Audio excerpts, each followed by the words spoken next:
Добрый день, дорогие друзья! Я приветствую вас на новой лекции канала «Жизнь после жизни есть, я знаю», который посвящен доказательствам жизни после смерти и устройству потустороннего мира, куда каждый из нас попадает по завершении своего земного пути, где и воссоединяется с ранее усопшими родными и любимыми и продолжает бесконечное путешествие по нашей прекрасной и удивительной Вселенной.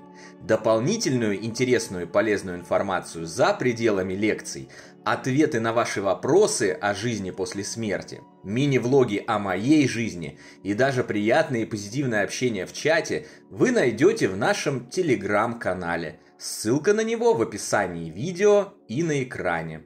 Ранее мы уже разобрали несколько примеров по-настоящему великих людей, доказавших жизнь после смерти в своих исследованиях или на личном опыте. Сегодня мы познакомимся еще с одним таким, без преувеличения, гениальным человеком, который оставил для нас эти утешительные и освобождающие знания. Когда речь заходит о жизни после смерти, некоторые малообразованные и невежественные представители человечества ехидно хихикают, брезгливо фыркают и утверждают, что все это удел маргинальной части общества и его абсолютного меньшинства, неких полусумасшедших личностей, верящих в барабашек и несуществующие явления. Такое понимание реальной ситуации исследований духовного мира идет исключительно от невежества фыркающего. Ведь, как вы уже убедились из материалов нашего канала и наших книг цикла «Жизнь после жизни есть, я знаю», на самом деле выживание личности после смерти ее биологического тела исследовали многие великие люди, которые, несмотря на все свое разнообразие и проживание в разных географических и временных точках, пришли в итоге к одинаковым выводам.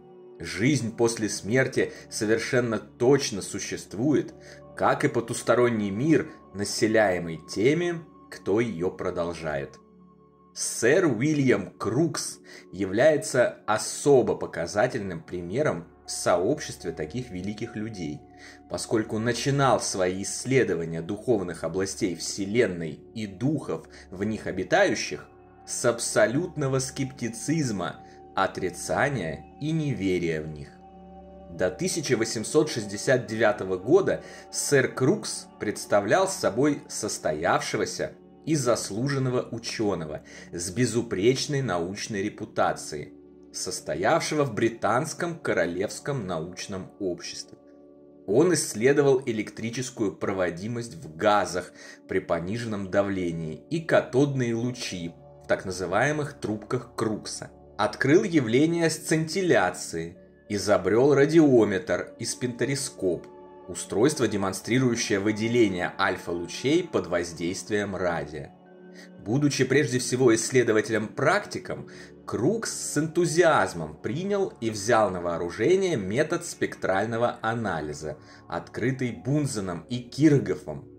В 1861 году он открыл прежде неизвестный химический элемент с ярко-зеленым цветом в эмиссионной части спектра и назвал его талием, от греческого «талос» – «зеленый побег». А в 1895 году впервые в лабораторных условиях выявил гелий. Уильям Крукс считается пионером в исследовании газоразрядных трубок. Его исследования послужили основой для всей последующей работы по изучению плазмы и до сих пор оказывают глобальное воздействие на жизнь всех без исключения современных людей. В 1970 году Международный астрономический союз присвоил имя Уильяма Крукса кратеру на обратной стороне Луны. Во второй половине XIX века начался бум спиритизма и общения с духами. Люди в разных точках планеты стали открывать возможности преодоления барьера, разделяющего миры живых и мертвых, и получать оттуда разную информацию. И Крукс не мог не обратить на это своего внимания. Он решил развенчать эти странные явления и доказать всем, что все это не более чем фокусничество, мошенничество и шарлатанство. С этими целями в 1870 году он и приступил к работе по исследованию спиритизма, явлений призраков и общения с духами, а также прочих проявлений потустороннего мира. Перед приглашенными им к участию в исследовании посредниками, обладающими способностями к связи с духовным миром, то есть медиумами, он выдвинул жесткие условия. «Опыты должны проводиться у меня дома, в присутствии мною приглашенных свидетелей и при полном соблюдении всех моих требований. Я оставляю за собой право также использовать любую аппаратуру», говорилось в его заявлении. В числе медиумов, согласившихся принять участие в опытах и экспериментах Крукса, были Кейт Фокс, Даглас Хьюм и Флоренс Кук, работа с которой особенно увлекла сэра Крукса, поскольку оказалась наиболее показательной и доказательной. Очень быстро Крукс убедился в том, что ни о каком мошенничестве и шарлатанстве не может идти и речи. Ведь все надлежащие проверки были сделаны, возможность любого подлога исключена, а духи все равно продолжали являться и общаться с живущими. По результатам этих изысканий Крукс сказал: «Совершенно очевидно, что установлена связь между нашим и потусторонним мирами». Великий ученый утверждал, что воочию наблюдал проявления призрачных и осязаемых фигур, явления левитации, слышал загадочные голоса, измерял потери медиумам веса при выделении эктоплазмы, фиксировал появление надписей на грифельных досках без участия присутствующих и так далее.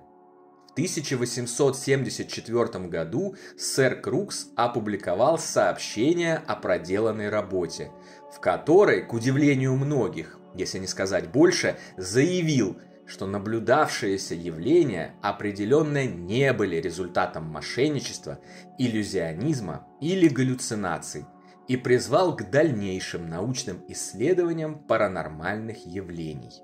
Все ждали, что Крукс развенчает эти ваши спиритизмы и духовные миры, а вместо этого он, наоборот, представил результаты крупнейшего на тот момент и строго научного исследования, которое доказывало продолжение жизни после смерти физического тела и предлагало массу интересной и вполне логичной информации о потустороннем мире любому, кто желает с ней ознакомиться. Скандал вокруг отчета Крукса принял такие масштабы, что появились даже предложения об исключении его из Королевского научного общества. После этого некоторое время Крукс проявлял осторожность и воздерживался от публичных высказываний на эту тему, вплоть до 1898 года, когда понял, что его авторитет в научном мире незыблем и его позиции в королевском обществе не могут быть подвергнуты сомнению. Начиная с этого времени и вплоть до самой смерти в 1919 году, Крукс открыто заявлял о том, что жизнь после жизни существует, а духи желают общения с живущими, чтобы сообщить им о том, насколько прекрасным может быть существование в любых мирах, если правильно его воспринимать. Он говорил: «Я не сказал еще об одной загадке. На мой взгляд, одной из самых важных и многообещающих. Ни один из эпизодов моей научной карьеры не известен так широко, как мое участие в психических исследованиях, проводившихся много лет назад. 30 лет прошло с тех пор, как я опубликовал отчет об экспериментах, наводивших на мысль о том, что за пределами наших научных представлений есть сила, проявляемая разумной сущностью, отличная от тех, что известно смертным. Мне не от чего отрекаться. Я полностью согласен со своими ранее опубликованными выводами. Мне даже есть что к ним добавить». И действительно, за следующие 20 лет Крукс немало добавил к тем освобождающим, утешающим и дающим надежду знаниям о духовных областях Вселенной и жизни после жизни, которые стали доступны живущим благодаря ему. Ознакомиться с этим невероятным массивом информации, как уже было сказано ранее, и что мы настоятельно рекомендуем сделать каждому ищущему ответы на вопросы о жизни после жизни, можно в наших книгах из цикла «Жизнь после жизни есть, я знаю», а также из прилагающейся к ним литературы.